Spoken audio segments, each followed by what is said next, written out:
بات کہنی پڑتی ہے جب تک کہ کڑوی بات کہی نہ جائے، حقائق کو دیکھنے کی جرت پیدا نہ کی جائے، مواجہہ نہ کیا جائے، فیکٹس کو فیس نہ کیا جائے، اس وقت تک بات صحیح نہیں ہوگی، اور نہ ہم صحیح تشخیص کر سکیں گے، نہ صحیح تجویز کی طرف ہمارا ذہن منتقل ہوگا۔ میں بہت سخت بات کہہ رہا ہوں، آج آسمان کے نیچے اس زمین پر عذاب الہی میں گرفتار امت مسلمہ ہے۔ بالفعل آج ہم امت مرحومہ نہیں ہیں، رحمت والی امت نہیں ہے، امت معذبہ ہے۔ آج ہم پر اللہ کا عذاب ہے۔ وہ کیوں ہے؟ دیکھیے، اللہ کا قانون یہ ہے، اور یہ اللہ کی سنت ہے۔ میں نے اپنی ایک کتاب میں اس پر مفصل بہت مضمون لکھا ہے، قرآن کا قانون عذاب۔ ایک عذاب تو آیا کرتا تھا ان قوموں پر جن کی طرف اللہ رسول بھیجتا تھا، اِنَّا أَرْسَلْنَا نُوحًا إِلَىٰ قَوْمِهِ۔ اگر رسول کی بات مان لی تو قوم کے لیے بہت خوشحالی ہے، مبارکباد ہے، اللہ کی رحمتوں کے سائے ہیں، اور نہیں مانی تو بربادی ہے، تباہی ہے، خاتمہ ہے۔ پوری قوم نوح غرق کر دی گئی، پوری قوم عاد ختم کر دی گئی، حضرت ہود کو نہیں مانا۔ پوری قوم سمود ختم کر دی گئی، حضرت صالح کو نہیں مانا۔ عمورہ اور صدوم کی بستیاں ختم کر دی گئی، حضرت لوط کو نہیں مانا۔ آل فرعون غرق کر دیے گئے، حضرت موسیٰ کو نہیں مانا۔ مدین کے علاقے کو تباہ کر دیا گیا، حضرت شعیب کو نہیں مانا۔ یہ بات سمجھ میں آ گئی؟ لیکن جب سے نبوت اور رسالت کا سلسلہ ختم ہوا، اس قسم کا عذاب اب دنیا میں نہیں آ سکتا۔ وَمَا كُنَّا مُعَذِّبِينَ حَتَّى نَبْعَثَ رَسُولًا۔ ایسا عذاب ہم نہیں بھیجتے رہے جب تک کہ رسول کو نہ بھیج دیں۔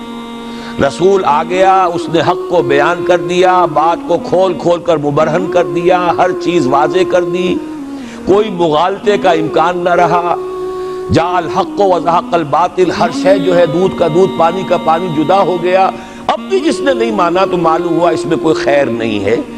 اب خیر کا فقدان ہے، تو اس قوم کو جیسے کہ آپ باغ کے اندر جھاڑو دے کر جب کوئی آندھی چلے تو پتے گرے ہوئے ہوتے ہیں، ان پتوں کو ایک جگہ جمع کر کے دیاسلائی دکھا دیتے ہیں تاکہ یہ پتے جو ہیں یہاں پر بدزیبی کا ذریعہ نہ بنے، تو پوری قوم ہلاک، کأن لم یغنوا فیہا، ایسے ہو گئے جیسے تھے ہی نہیں۔ یہ عذاب اب نہیں آئے گا، اس لیے کہ آخری نبی، آخری رسول محمد الرسول اللہ صلی اللہ علیہ وسلم۔ اب آج جو عذاب آتا ہے، دیکھیے کافروں کے لیے عذاب اصل میں آخرت میں ہے۔ دار العذاب، دار الجزا، وہ تو آخرت ہے، یہ تو دار الامتحان ہے۔ اب جو عذاب آتا ہے وہ اس قوم پر جو ہو تو حامل کتاب الہی، شریعت خداوندی کی کسٹوڈین، اللہ کے رسول کی نام لیوا، اس کے ساتھ عشق کا دعویٰ کرنے والی، عمل اس کے برعکس ہو۔ حالانکہ اللہ نے اگر اسے وہ مقام دیا، اللہ نے اس کی طرف رسول بھیجا اور اسے رسول کے امتی بننے کا شرف عطا کیا، اسے اپنا کلام دیا، کتاب دی، اسے اپنی شریعت دی، تو کس لیے دی؟ تاکہ اس پر خود بھی عمل کریں، اسے دوسروں تک بھی پہنچائیں۔ وہ گویا کہ اس روئے ارضی پر وہ امت، وہ قوم اللہ کی نمائندہ قوم ہوتی ہے، ریپرزنٹیٹو ہوتی ہے۔ اے انسانوں، ہمارے پاس ہے تمہارے خالق اور مالک اور پروردگار کا قانون، ہمارے پاس ہے اس کی ہدایت، ہمارے پاس ہے اس کی کتاب، ہمارے پاس ہے اس کے رسول کا اسوہ۔ آؤ ہماری طرف، ہمیں جانچو، ہمیں پرکھو، ہمیں دیکھو، ہم واقعتاً اسی کتاب کے مطابق چل رہے ہیں نا؟ دیکھ لو، ہم جو کہتے ہیں وہی کرتے ہیں نا؟ وہی بات تو نہیں ہے کہ لِمَ تَقُولُونَ مَا لَا تَفْعَلُونَ کَبُرَ مَقْتًا عِندَ اللَّهِ أَن تَقُولُوا مَا لَا تَفْعَلُونَ۔ آؤ دیکھو، ہم نے اس کتاب کے مطابق، اللہ کی ہدایت کے مطابق کیسا اچھا معاشرہ بنایا ہے، کیسا انصاف ہے، کیسا امن ہے، کیسا بھائی چارہ ہے، کیسی اخوت ہے۔ آؤ دیکھو ہمارے ہاں تقسیم دولت کا نظام کتنا صحیح ہے۔ ایسا نہیں ہے کہ کوئی جو ہے اسے دولت کی بدہضمی ہو رہی ہو اور کوئی وہ ہے کہ جو بھوکا مر رہا ہو، ایسا نہیں ہے۔ دیکھو ہمارے ہاں انسانی شرافت، انسانی عزت، انسانی پریسٹیج اور انسانی حقوق بہتر سے بہتر شکل میں موجود ہیں. حریت ہے، آزادی اظہار رائے ہے، سب کچھ ہے. یہ کام اگر وہ امت کرے تو اس سے زیادہ خوش نصیب کوئی نہیں. پھر دنیا میں اس کو غلبہ ہوگا، دنیا کی خلافت اس کو دی جائے گی، دنیا کی امامت اس کو دی جائے گی، دنیا کی قیادت اس کو دی جائے گی. جیسے کبھی اقبال نے کہا تھا کہ سبق پھر پڑھ شجاعت کا، عدالت کا، صداقت کا، لیا جائے گا تجھ سے کام دنیا کی امامت کا. لیکن پھر وہی سبق پڑھنا پڑے گا جو صحابہ کرام نے پڑھا تھا.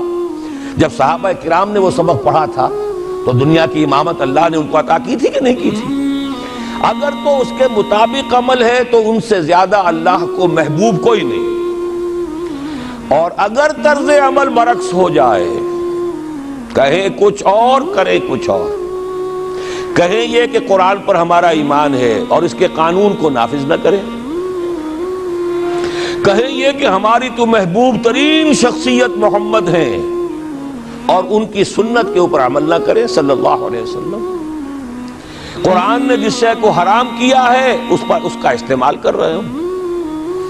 اگر طرز عمل یہ ہو اور یہ طرز عمل اس حد کو پہنچ جائے کہ دنیا تانے دے یہ مسلمان کہاں اسلام دنیا میں ہمیں دکھاؤ، کہاں اسلام؟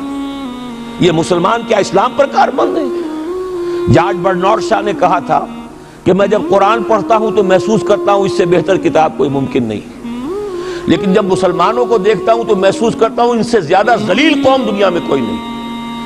یہ کنٹراسٹ ہے جو ہم اپنے وجود سے پیش کر رہے ہیں. کیا اس کی وجہ سے لوگ اسلام کی طرف راغب ہوں گے یا اسلام سے متنفر ہوں گے؟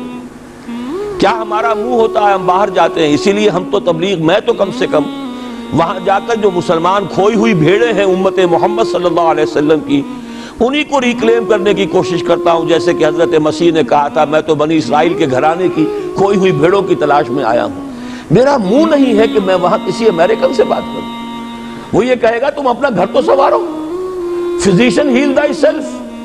تم ایک چھوٹا سا ملک نہیں چلا سکتے، تم نے اس کا بیڑا غرق کر کے رکھ دیا ہے. تم نے اسے کورٹ آف وارڈ بنوا دیا ہے IMF کا. ہاں یہاں تو گھڑی گھڑی جو ہے قرقمین آتے ہیں IMF کے اور ورلڈ بینک کے قرقی کرنے کے لیے. ہر روز ایک نئی قرقی ہو رہی ہے، ہر روز جو ہے آج پھر گاڑیوں کا کرایہ بڑھ رہا ہے، بجلی کا کرایہ قرقی ہو رہی ہے. عوام کے اندر جو بھی راہسا رہ گیا اسے بھی چوسنے کا اور کشید کرنے کے لیے.